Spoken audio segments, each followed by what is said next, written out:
Hello everyone, welcome to my channel. Today I am going to explain question number 3 of exercise 9.1. Some applications of trigonometry. Question says a contractor plans to install 2 slides for the children to play in a park.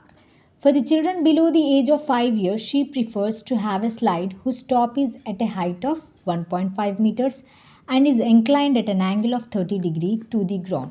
Whereas for elder children, she wants to have a steep slide at a height of 3 meters and inclined at an angle of 60 degree to the ground. What should be the length of the slide in each case? एक contractor plan की है कि एक park में 2 slides बनाने का बच्चे खेलने के लिए। स्लाइड्स यानी ऊपर से नीचे फिसलने का। वो कह रही है for the children below the age of 5 years, 5 साल से कम वाले बच्चों के लिए जो स्लाइड बनेगी जिसकी हाइट होगी 1.5 metres and is inclined at an angle of 30 degree to the ground. Ground को टच करके 30 डिग्री की एंगल होगी बनेगी।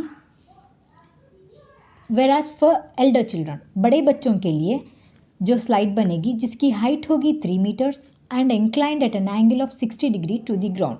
ग्राउंड को टच करके 60 डिग्री की एंगल बनेगी। What should be the length of the slide in each case? हमें 5 साल से कम वाले बच्चों की स्लाइड की लेंथ फाइंड करनी है और बड़े बच्चों के लिए स्लाइड की लेंथ फाइंड करनी है। पहले हम 5 साल से कम वाले बच्चों की स्लाइड की लेंथ फाइंड करेंगे। For the children below the age of 5 years, she prefers to have a slide whose top is at a height of 1.5 metres. 5 साल से कम वाले बच्चों के लिए जो स्लाइड बनेगी जिसकी हाइट होगी 1.5 metres and is inclined at an angle of 30 degree to the ground. Inclined at an angle of 30 degree to the ground. ये ग्राउंड है, ये 30 डिग्री की एंगल है। इसको हम ए लिख देंगे। This is A, B and C. Angle के बिल्कुल सामने वाली साइड क्या होती है? परपेंडिकुलर। हमें हाइपोटेन्यूज फाइंड करना है, यानी स्लाइड की लेंथ फाइंड करनी है, स्लाइड की लंबाई। ये है स्लाइड, बी सी है स्लाइड। हम ट्रिग्नोमेट्रिक रेशियोज का यूज़ करके हम स्लाइड की लेंथ फाइंड करेंगे। यहाँ पे परपेंडिकुलर गिवन है, हमें हाइपोटेन्यूज फाइंड करना है, तो हम साइन थीटा का यूज़ करेंगे। साइन थीटा क्या होता है? Perpendicular upon hypotenuse. Triangle A B C से साइन थीटा, थीटा क्या है?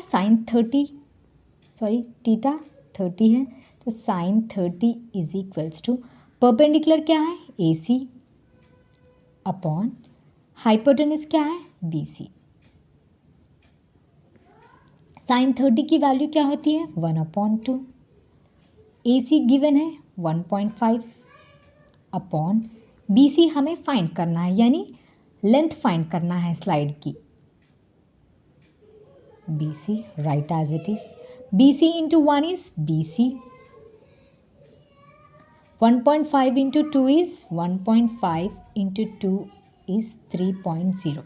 So BC is equals to 3 meters. 5 साल से कम वाले बच्चों की स्लाइड की लेंथ क्या है? 3 मीटर्स आ गई। तो अब बड़े बच्चों के लिए, whereas for elder children she wants to have a steep slide at a height of 3 meters. बड़े बच्चों के लिए जो स्लाइड बनेगी जिसकी हाइट होगी 3 मीटर्स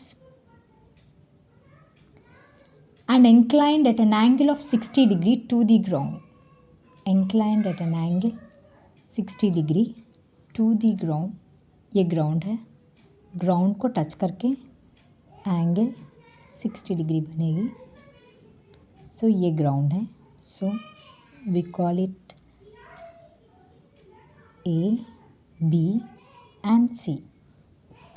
यहाँ पे भी हम हाइपोटेन्यूज फाइंड करना है। परपेंडिकुलर गिवन है, हाइपोटेन्यूज फाइंड करना है। ये परपेंडिकुलर है, एंगल के बिल्कुल सामने वाली साइड क्या होती है? परपेंडिकुलर। ये हाइपोटेन्यूज है। 5 साल से कम वाले बच्चों की स्लाइड की लेंथ हमें फाइंड कर लिए है। अब बड़े बच्चों के लिए स्लाइड की लेंथ फाइंड करना है। सेम हम पहले कैसा फाइंड करें, सेम वैसी है, यहाँ पे सिर्फ एंगल चेंज हो गया है। Sine 60 is equals to sine theta क्या होता है? Perpendicular upon hypotenuse. So perpendicular is AC upon hypotenuse is BC. Sine 60 की वैल्यू क्या होती है? √3 अपॉन 2. AC गिवन है 3 मीटर्स अपॉन BC हमें फाइंड करना है, यानी स्लाइड की लंबाई फाइंड करनी है, लेंथ फाइंड करनी है. सो BC into 3 is √3 BC is equals to 3 into 2 is 6. So BC is equals to 6 upon √3. यहाँ पे डिनोमिनेटर में रूट है, तो जब भी हमें डिनोमिनेटर में रूट आता है तो इसे रैशनलाइज करेंगे. सो रैशनलाइज करेंगे into √3 upon √3. So 6 √3 into √3 is √3 whole square. Square root will get cancelled. 3 ones are 3 twos are. So BC is equals to 2 √3 meters. बड़े बच्चों के लिए स्लाइड की लेंथ क्या हो गई? 2 √3 मीटर्स. छोटे बच्चों के लिए यानी 5 साल से कम वाले बच्चों के लिए स्लाइड की लेंथ क्या होगी? 3 मीटर्स.